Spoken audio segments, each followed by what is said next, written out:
Saya mungkin merumuskannya begini, terutama menjawab dari pihak pemohon. Ada dua hal di sini, ada perbincangan mengenai properti, ada perbincangan mengenai warga negara, perlindungan warga negara, dan di mana persilangannya. Mungkin saya memposisikan demikian. Pasal 8285 itu jelas mengenai perlindungan warga negara. Dia tidak minta kepada pihak di situ karena disebut barang siapa. Bisnis profilnya itu memang nggak masuk di situ karena memang bukan tugas pasal itu. Jadi kalau pihak pemohon ingin mengemukakan bisnis profilingnya begini, berarti bukan masuk ke pasal itu sebetulnya. Jadi dari Mbak Afi sebelumnya sudah mengemukakan bahwa industri migran ini kan semakin meluas dan bukan hanya opak ya, jadi bisa multi transaksi, dan negara sendiri masih berusaha mengejar ketertinggalannya untuk menentukan sebetulnya tanggung jawab negara itu ada di mana.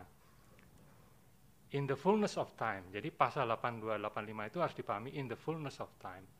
Jadi kalau diwujudkan secara penuh, baru dia mencapai tujuannya. Jadi dia tidak dibongkar pasang dulu begitu. Dia harus dipahami bahwa itulah rumusan mengenai ketentuan pidana dengan hal-hal yang saya kemukakan tadi. Sehingga menjadi pertimbangan kedua, yaitu tidak ada situasi luar biasa exigence yang didalilkan untuk minta perubahan. Jadi kalau misalnya pihak pemohon bisa ngomong soal bisnis profilnya itu begini gitu loh. Nah, lalu bisa ngomong exigence. Nah, barulah nanti negara menanggapi. Berarti tanggung jawab negara harusnya begini, harusnya begini, harusnya begini. Jadi saya memahaminya demikian, sehingga pasal 8285 ini memang tidak mengurus soal properti. Jadi silakan pihak pemohon memang merumuskan di bagian itu. Tapi negara, apapun bisnis profilingnya, ya perlindungannya begini bunyinya.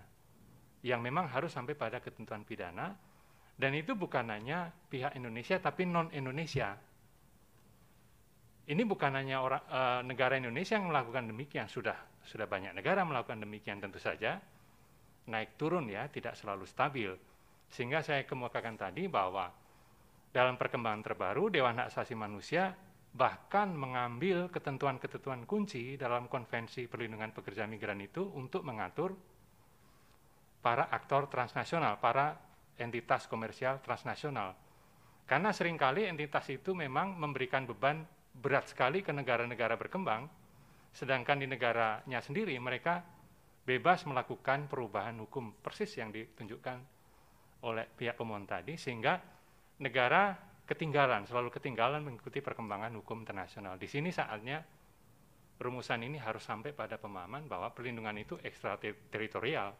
Jadi tugas negara itu juga harus sampai pada pihak-pihak transnasional, internasional, apapun bisnis profilnya dia. Demikian yang mulia, terima kasih. Baik, terima kasih.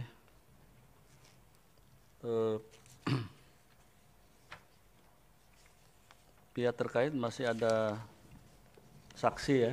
Ya, yang mulia, saksi. Tiga lagi ya? Siap yang mulia. Ya, terakhir. Baik. CV-nya diserahkan 2 hari sebelum hari sidang ya. Baik, yang mulia.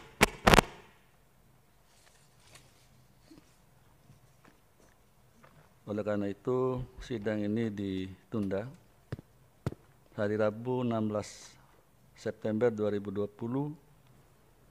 pukul 11.00 WIB dengan agenda mendengar keterangan saksi pihak terkait SBMI. Gitu ya.